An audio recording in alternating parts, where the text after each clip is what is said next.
அனைவருக்கும் இனிய வணக்கம். அன்ன சத்திரம் 1000 வைத்தல், ஆலயம் 10,000 நாட்டல், அன்னையாவினும் புண்ணியம் கோடி, ஆங்கோர் ஏழைக்கு எழுத்தறிவித்தல் என்றான் பாரதி. அவ்வகையில் சிவகங்கை ராமநாதபுரம் மாவட்ட மக்களின் கல்வி கனவை நனவாக்கிய வள்ளல் அழகப்பரின் பெயரால் அமைந்த நம் பல்கலைக்கழகத்தின் வரலாற்றில் இன்று ஒரு பொன்னாள். அன்னை தமிழுக்கு ஆலயம் கண்ட காரை மாநகரில் அறிவு திருக்கோயிலாம் திருமதி லக்ஷ்மி வளர்தமிழ் நூலகமும், ஈரடியால் உலகளந்த ஐயன் திருவள்ளுவர் திருவுருவச் சிலை திறப்பு விழாவும் நம் பல்கலைக்கழக வளாகத்தில் இனிதே நடைபெற்றது. இந்நிகழ்வுகளை முன்னிட்டு நடைபெறும் இவ்விழாவிற்கு வருகை புரிந்துள்ள மாண்புமிகு தமிழ்நாட்டரசின் முதலமைச்சர் உள்ளிட்ட இவ்வவைக்கு வணக்கம் கூறி நிகழ்ச்சி இனிதே தொடங்குகின்றது.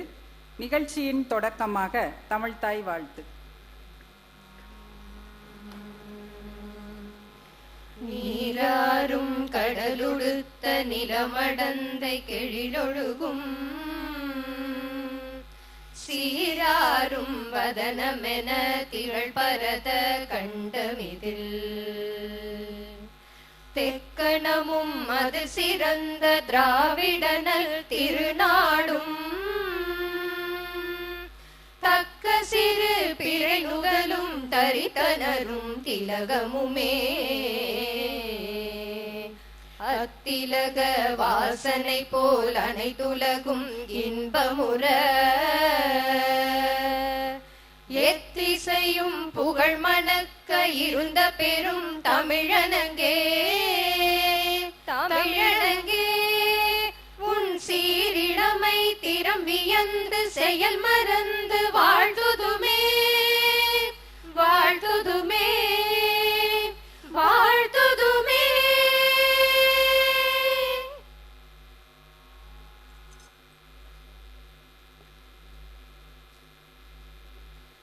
மாண்பமை துணைவேந்தர் பேராசிரியர் க. ரவி ஐயா அவர்களை வரவேற்புரை வழங்க அன்புடன் அழைக்கின்றோம்.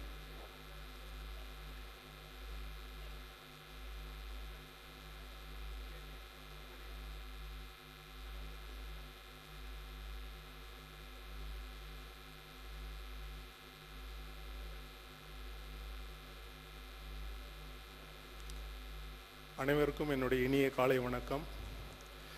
அழகப்பா பல்கலைக்கழகத்தில் நடைபெறும் திருமதி லட்சுமி வளர்தமிழ் நூலகம் மற்றும் ஐயன் திருவள்ளுவர் திருவுருவ சிலை திறப்பு விழாவிற்கு வருகை புரிந்து அவற்றை திறந்து வைத்து விழா பேருரை ஆற்றவிருக்கும் ஆற்றல் மிகு தமிழ்நாடு முதலமைச்சர் மாண்புமிகு திரு மு.க. ஸ்டாலின் அவர்களே, தனது தாயார் பெயரில் மிகப்பெரிய வளர்தமிழ் நூலகம் ஒன்றை கட்டி அதனை அழகப்பா பல்கலைக்கழகத்துக்கு அளித்து நோக்க உரையாற்றவிருக்கும் முன்னாள் மத்திய நிதியமைச்சர் மாண்புமிகு திரு ப. சிதம்பரம் அவர்களே, இன்றைய விழாவில் சிறப்புரையாற்ற வருகை புரிந்திருக்கும் கவி பேரரசு திரு வைரமுத்து அவர்களே, அழகப்பா பல்கலைக்கழகத்தின் இணைவேந்தர் மற்றும் தமிழ்நாடு உயர்கல்வித்துறை அமைச்சர் மாண்புமிகு சகோதரர் கோவி செழியன் அவர்களே, தமிழ்நாடு கூட்டுறவுத்துறை அமைச்சர் மாண்புமிகு திரு கே.ஆர். பெரியகருப்பன் அவர்களே, நிதி மற்றும் மனிதவள மேலாண்மை துறை அமைச்சர் மாண்புமிகு திரு தங்கம் தென்னரசு அவர்களே,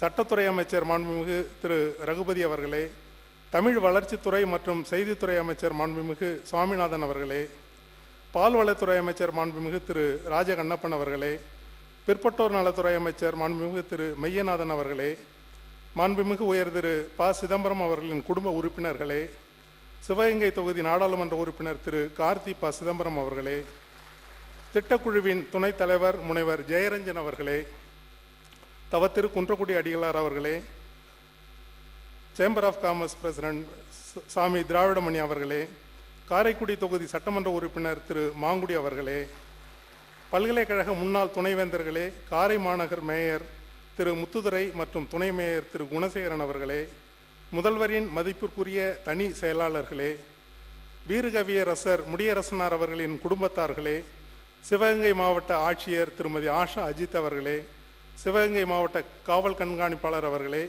இவ்விழாவிற்கு வருகை புரிந்திருக்கும் நாடாளுமன்ற உறுப்பினர்கள், சட்டமன்ற உறுப்பினர்கள் மற்றும் காவல்துறையின் உயர் அதிகாரிகள், அரசு அதிகாரிகள், பல்கலைக்கழக ஆட்சி மன்ற குழு உறுப்பினர்கள், ஆட்சி பேரவை உறுப்பினர்கள், திட்டக்குழு உறுப்பினர்கள், பதிவாளர், முதன்மையர்கள், துறை தலைவர்கள், பேராசிரியர்கள், நிர்வாக பணியாளர்கள், வளர்தமிழ் நூலக புத்தக நன்கொடையாளர்கள், பெரியவர்கள், சான்றோர்களே, ஆராய்ச்சி மாணவர்கள், மாணவ மாணவிகள் மற்றும் பத்திரிகை மற்றும் ஊடக நண்பர்கள் ஆகிய உங்கள் அனைவரையும் இந்த விழாவிற்கு அன்புடன் வரவேற்பதில் பெருமகிழ்ச்சி அடைகின்றோம். அழகப்பா பல்கலைக்கழகம் தோற்றுவிக்கப்பட்டு 39 ஆண்டுகள் நிறைவடைந்துள்ள நிலையில் அதன் வளர்ச்சியையும் சாதனைகளையும் முன்வைப்பதில் பெருமகிழ்ச்சி அடைகின்றேன். 4 துறைகளுடன் 2 கல்லூரிகளுடனும் 400 மாணவர்களுடனும் புரட்சித் தலைவர் எம்ஜிஆர் அவர்களால் தொடங்கப்பட்ட பல்கலைக்கழகம் இன்று 46 துறைகள், 10 மையங்கள், 46 இணைவு கல்லூரிகள், கிட்டத்தட்ட 1 லட்சத்திற்கும் மேற்பட்ட மாணவர்கள் என மிக சிறப்புடன் இயங்கிக் கொண்டிருக்கின்றது. தேசிய நிறுவனங்கள் தர கட்டமைப்பு வரிசையில் இந்திய அளவில் 47வது இடத்தையும், மாநில பொது பல்கலைக்கழகங்களின் வரிசையில் 17வது இடத்தையும் பெற்றுள்ளது அழகப்பா பல்கலைக்கழகம்.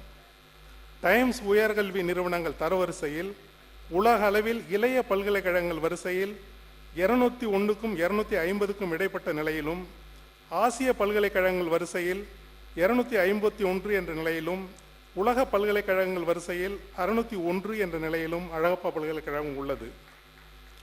தேசிய தர நிர்ணய குழுவின் 3வது சுற்று மதிப்பீட்டில் 3.64 மதிப்புள்ளிகளுடன் A+ தகுதி பெற்ற ஒரே மாநில பல்கலைக்கழகம் அழகப்பா பல்கலைக்கழகம் என்பதை பெருமகிழ்ச்சியுடன் தெரிவித்துக் கொள்கின்றேன். பல்கலைக்கழக மானியக் குழுவின் முதல் தர பல்கலைக்கழகம் என்ற தன்னாட்சி தகுதி பெற்றது அழகப்பா பல்கலைக்கழகம். ரூசா திட்டத்தின் கீழ் 123 கோடி நிதி பெற்று சாதனை படைத்துள்ளது. இப்பொழுது 4ஆம் சுற்று மதிப்பீட்டிற்கான தேசிய தர நிர்ணய குழுவின் மதிப்பீட்டு குழுவினர் வருகை புரிந்து சென்று உள்ளனர்.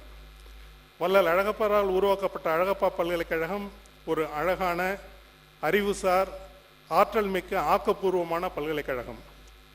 அழகான பல்கலைக்கழகம் என்றால் இந்த பல்கலைக்கழகத்தின் பெயரை அழகப்பர் பெயரில் உள்ளது. வள்ளல் அழகப்பரை பற்றி உங்கள் அனைவருக்கும் கூற வேண்டும் என்ற அவசியமில்லை. கிட்டத்தட்ட 1000 ஏக்கர் நிலத்துடன் முழுமையான அனைத்து கட்டடங்களையும் வழங்கி 1947-58 அந்த வருட காலகட்டத்தில் அவர் வழங்கியுள்ளார். இன்றைய மதிப்பு மட்டும் அது கிட்டத்தட்ட 1 லட்சம் கோடி ரூபாய். இந்த 426 ஏக்கர் பரப்பளவு கொண்ட அழகப்பா பல்கலைக்கழக வளாகத்தில் எங்கு சென்றாலும் பசுமை வளமாகவே காட்சியளிக்கும். ஒன்றிய மற்றும் மாநில அரசுகளால் பசுமை பல்கலைக்கழகம் விருதினை பெற்றுள்ளது அழகப்பா பல்கலைக்கழகம். திட திரவ கழிவுகள் மறுசுழற்சி செய்யப்படுகின்றன. சூரிய மின்விளக்குகள், பயோகேஸ் மற்றும் சோலார் அடிப்படையிலான மின்சார பொருள்கள் ஆகியவை பல்கலைக்கழகத்தில் செயல்படுத்தப்பட்டு வருகின்றன. அறிவுசார் ஆற்றல் மிக்க பல்கலைக்கழகம் என்று கூறினால் அது மிகையாகாது. மிக சிறந்த ஆசிரியர்கள், மிக சிறந்த நிர்வாக பணியாளர்கள். அதனால்தான் கிட்டத்தட்ட 12,000க்கும் மேற்பட்ட ஆராய்ச்சி கட்டுரைகள் குறுகிய காலத்தில் வெளியிட்டு சாதனை படைத்துள்ளது அழகப்பா பல்கலைக்கழகம். அதிலும் முக்கியமாக சைட்டேஷன் என்று கூறக்கூடிய மேற்கோள் காட்டப்படும் அளவு 1,35,000. அதனால் இந்திய ஆராய்ச்சியில் சிறந்த மேற்கோள் காட்டப்படும் பல்கலைக்கழகமாக அழகப்பா பல்கலைக்கழகம் தேர்வு செய்யப்பட்டுள்ளது. அது மட்டுமல்லாமல் H-இண்டெக்ஸ் என்ற குறியீடு தான் முக்கியமாக பல்கலைக்கழகத்தின் அந்த ஆராய்ச்சி சம்பந்தப்பட்ட சிறப்பான தகுதி. அது நம்முடைய பல்கலைக்கழகம் 124 என்ற அளவை எட்டியுள்ளது. மிக பெரும் பல்கலைக்கழகங்களான சென்னை பல்கலைக்கழகம், அண்ணா பல்கலைக்கழகத்துடன் போட்டி போடும் அளவுக்கு அழகப்பா பல்கலைக்கழகம் உள்ளது என்பதை தெரிவித்துக் கொள்ள விரும்பப்படுகின்றேன். அழகப்பா பல்கலைக்கழகத்திலிருந்து 10 ஆசிரியர்கள் துணைவேந்தர்களாக தேர்வு செய்யப்பட்டுள்ளனர். ஸ்டான்ஃபோர்டு பல்கலைக்கழகத்தின் டாப் 2% விஞ்ஞானிகள் தகுதியை அழகப்பா பல்கலைக்கழகத்தின் 12 ஆசிரியர்கள் இதுவரை பெற்றுள்ளனர். பல்கலைக்கழகத்தின் 8 ஆசிரியர்கள் தமிழ்நாட்டின் உயரிய விருதான தமிழ்நாடு விஞ்ஞானி விருதினை பெற்றுள்ளனர். இந்திய தகவல் அறிமை உரிமை சட்ட நிறுவனம் பன்னாட்டு உயர்கல்வி செம்மைக்கான விருதினை அழகப்பா பல்கலைக்கழகத்துக்கு வழங்கியிருக்கின்றது. ரூசா நட்சத்திர விருது தமிழக அரசால் அழகப்பா பல்கலைக்கழகத்துக்கு வழங்கப்பட்டுள்ளது. அதிலும் 69 கல்வி நிறுவனங்களுடன் போட்டியிட்டு அழகப்பா பல்கலைக்கழகம் மிகச்சிறந்த பல்கலைக்கழகமாக தமிழ்நாடு அரசால் அங்கீகரிக்கப்பட்டது. தமிழக அரசு டேனி திட்டத்தின் கீழ் 4.5 கோடி வழங்கி தேர்வு கட்டுப்பாட்டு துறையை முழுவதுமாக கணினமயமாக்கியுள்ளது. 37 காப்புரிமைகள், 59 புரிந்துணர்வு ஒப்பந்தங்கள், என கடந்த 5 ஆண்டுகளாக செய்யப்பட்டுள்ளன. முன்னாள் மாணவர்கள் அமைத்துள்ள தொழிற்கூடங்கள் 6 தொழிற்கூடங்கள் பல்கலைக்கழக வளாகத்தில் செயல்பட்டு வருகின்றன. அழகப்பா பல்கலைக்கழகம் ஒரு ஆக்கப்பூர்வமான சமூகம் சார்ந்த பல்கலைக்கழகம். தமிழக அரசின் உதவியால் மாற்றுத்திறனாளிகளுக்கென தனித்துறை. மாற்றுத்திறனாளிகள் என்றாலே நமக்கு ஞாபகம் வருவது கலைஞரை பற்றி தான். ஏனென்றால் கலைஞர் தான் ஊனமுற்றோர் என்ற ஒரு சொல்லை மாற்றுத்திறனாளிகள் என்று சரியான பதத்துடன் மாற்றியவர். ஊனமுற்றோர் என்றாலே ஒன்றுக்கும் பயன்படாதவர் என்ற ஒரு நிலை. ஆனால் இன்று அந்த நிலை முழுவதுமாக மாற்றப்பட்டு இன்று மாற்றுத்திறனாளிகளாக முக்கியமாக அழகப்பா பல்கலைக்கழகத்தில் 8 மாற்றுத்திறனாளி மாணவர்கள் உலக அளவில் பேரா ஒலிம்பிக்கில் 8 தங்கப்பதக்கங்களையும் 3 வெள்ளி பதக்கங்களையும் பெற்றிருக்கிறார்கள் என்பது குறிப்பிடத்தக்க ஒன்று. அதுபோல கலைஞர் ஏற்படுத்திய அந்த வார்த்தைகள், முக்கியமாக இன்னும் ஒன்று கூற வேண்டுமென்றால் அரவாணி என்ற வார்த்தை. அந்த அரவாணி என்ற வார்த்தையை திருநங்கைகள் என்று மாற்றியவர் கலைஞர் அவர்கள். திருநங்கைகள் என்று மாற்றியதனால் அவர்களும் சமூகத்தில் ஒரு பங்காக ஈடுபட்டு இன்று ஓட்டுரிமையும் பெற்றிருக்கிறார்கள் என்பது மிக முக்கியமாக குறிப்பிட வேண்டிய ஒரு விஷயம்.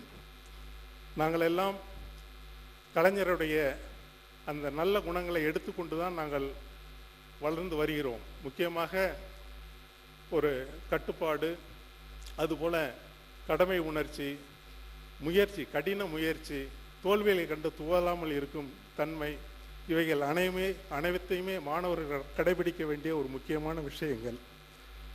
பல்கலைக்கழக வளாகத்தில் திறன் மேம்பாட்டு மையம் மிக சிறப்பாக செயல்பட்டு கொண்டிருக்கின்றது. நான் முதல்வன் அந்த திட்டம் முழுமையாக இங்கு செயல்படுத்தப்படுகிறது. அந்த மையத்திலிருந்து 80% பேர் வேலை வாய்ப்பு பெற்று வருகின்றனர். அனைத்து மாணவர்களும் பல்வேறு போட்டிகளுக்கு தயார்படுத்தும் நோக்கத்தில் பல்கலைக்கழக வளாகத்தில் முற்றிலும் இலவச படிப்பு மையம் ஸ்டடி சர்க்கிள் செயல்பட்டு வருகின்றது. Assure Alagappa sports supportive utilities reach every one என்ற பெயரில் 6 வயது முதல் 60 வயது வரை உள்ளவர்களுக்கு முறையான அறிவியல் சார்ந்த உடற்பயிற்சி தினந்தோறும் இலவசமாக வழங்கப்பட்டு வருகின்றது. பல்கலைக்கழகத்தின் தொண்டி வளாகத்தில் உள்ள கடலியல் துறை வாயிலாக மீனவ பெண்களுக்கு வாழ்வாதாரத்திற்கான பயிற்சி அளிக்கப்படுகின்றது. முன்னாள் மாணவர்களின் நிதி உதவியுடன் பல்கலைக்கழக வளாகத்திற்குள் 2 முன்னாள் மாணவர்கள் பூங்கா பொதுமக்கள் பயன்பாட்டிற்காக அமைக்கப்பட்டுள்ளது. இதுவரை கிட்டத்தட்ட 7 லட்சம் பொதுமக்கள் அந்த பூங்காவை பயன்படுத்தி இருக்கின்றார்கள். அழகப்பா பல்கலைக்கழக நிர்வாக கட்டிடம் முன்னாள் தமிழ்நாடு முதல்வர் முத்தமிழறிஞர் கலைஞர் அவர்களால் 30/1/1990 அன்று திறந்து வைக்கப்பட்ட பெருமைக்கு உரியது. அந்த கட்டடம் திறக்கப்பட்ட ஆண்டிலிருந்து சரியாக 36ஆம் ஆண்டில் அதே கட்டடத்தில் நிறுவப்பட்டுள்ள ஐயன் திருவள்ளுவர் திருவுருவ சிலையை அவரது தனையன் திறந்து வைத்து விழா பேருரை அற்றவிருப்பது வரலாற்று சிறப்புமிக்க நிகழ்வாகும். முத்தமிழறிஞருக்கு பிறகு அழகப்பா பல்கலைக்கழகத்திற்கு வருகை புரிந்திருக்கும் முதலமைச்சர் என்ற பெருமை மாண்புமிகு திரு மு.க. ஸ்டாலின் அவர்களே சாரும். உலகிலேயே தாய்மொழிக்கு கோயில் உண்டு என்றால் அது தமிழுக்கு மட்டுமே ஆகும். அவ்வாறு தமிழ் மொழிக்கு, தமிழ் தாய்க்கு கோயில் கட்டிய பெருமை காரைக்குடியையே சாரும். இந்த கோயிலுக்கு 24/4/1975 அடிக்கல் நாட்டியவர் அன்றைய தமிழ்நாடு முதலமைச்சர் கலைஞர் அவர்கள் என்பது வரலாற்று பொன்னேடுகளால் பொறிக்கப்பட்ட பொன்னெழுத்துக்களாகும். சிறுகுடல் பட்டியில் பிறந்த கவிஞர் கண்ணதாசனுக்கு காரைக்குடியில் மணிமண்டபம் எழுப்பியிருப்பது காரைக்குடிக்கும் தமிழுக்குமான தொடர்பை பறைசாற்றும். இவ்வாறு தமிழ் வளர்ச்சியிலும் தமிழ் அடையாளத்திலும் மணிமகுடமாக விளங்கும் காரைக்குடிக்கு மேலும் அழகும் பொலிவும் சேர்க்கும் வகையில் திருமதி லட்சுமி வளர்தமிழ் நூலகத்தையும் ஐயன் திருவள்ளுவர் திருவுருவ சிலையையும் திறந்து வைத்து பெருமைப்படுத்தி இருக்கும் தமிழ்நாடு அரசு முதல்வர் அவர்களை வருக வருக என வரவேற்பதில் பெருமகிழ்ச்சி அடைகின்றேன். பல்கலைக்கழக வளாகத்தில் வளர்தமிழ் நூலகத்தை அமைத்து கொடுத்த மாண்புமிகு ப. சிதம்பரம் ஐயா அவர்களுக்கு நெஞ்சார்ந்த நன்றியினை உறுத்தாக்குகின்றோம். இந்த தருணத்தில் முதல்வருக்கு 3 முத்தாய்ப்பான கோரிக்கைகள். அழகப்பா பல்கலைக்கழகத்தில் மாணவர்களின் திறன் மேம்பாட்டிற்காகவும் மாற்றுத்திறனாளிகளுக்கு அதிகாரம் அளித்தலுக்காகவும் பல்கலைக்கழக மாணவர் விடுதி அமைப்பு மேம்பாட்டிற்காகவும் மாணவர்கள் நலனை கருத்தில் கொண்டு 3 திட்ட முன்வரைவுகள் தயாரிக்கப்பட்டு மாண்புமிகு தமிழக முதல்வர் அவர்களிடம் சமர்ப்பிக்கப்பட்டுள்ளன. ரூபாய் 25 கோடி மதிப்பீட்டில் அழகப்பா பல்கலைக்கழகத்தில் நான் முதல்வன் திறன் பயிற்சி மையம் ஒன்றை உருவாக்குவதற்கான திட்டம், அழகப்பா பல்கலைக்கழகத்தில் செயல்பட்டு வரும் மாற்றுத்திறனாளிகள் சிறப்பு பள்ளியை அடுத்த கட்டத்திற்கு உயர்த்தும் வகையில் ரூபாய் 13 கோடி மதிப்பீட்டில் முத்தமிழ் அறிஞர் டாக்டர் கலைஞர் மாற்றுத்திறனாளிகளுக்கு அதிகாரம் அளித்தல் மாநில நிறுவனம் ஒன்றை அழகப்பா பல்கலைக்கழகத்தில் ஏற்படுவதற்கான திட்டம். மூன்றாவது, ரூபாய் 21 கோடி மதிப்பீட்டில் அழகப்பா பல்கலைக்கழகத்தில் முனைவர் பட்ட ஆராய்ச்சி மாணவர்களுக்கும் வெளிநாடு மாணவ மாணவிகளுக்கும் பயனளிக்கும் வகையில் விடுதி கட்டிடம் கட்டுவதற்கான திட்டம். இம்மூன்று திட்டங்களையும் செயல்படுத்துவதற்கு தமிழ்நாடு அரசு சிறப்பு நிதி ஒதுக்கீட்டின் கீழ் ஒப்புதலும் அனுமதியும் வழங்கி ஆவண செய்யுமாறு இத்தருணத்தில் மாண்புமிகு முதல்வர் அவர்களை அன்புடன் கேட்டுக்கொள்கின்றேன்.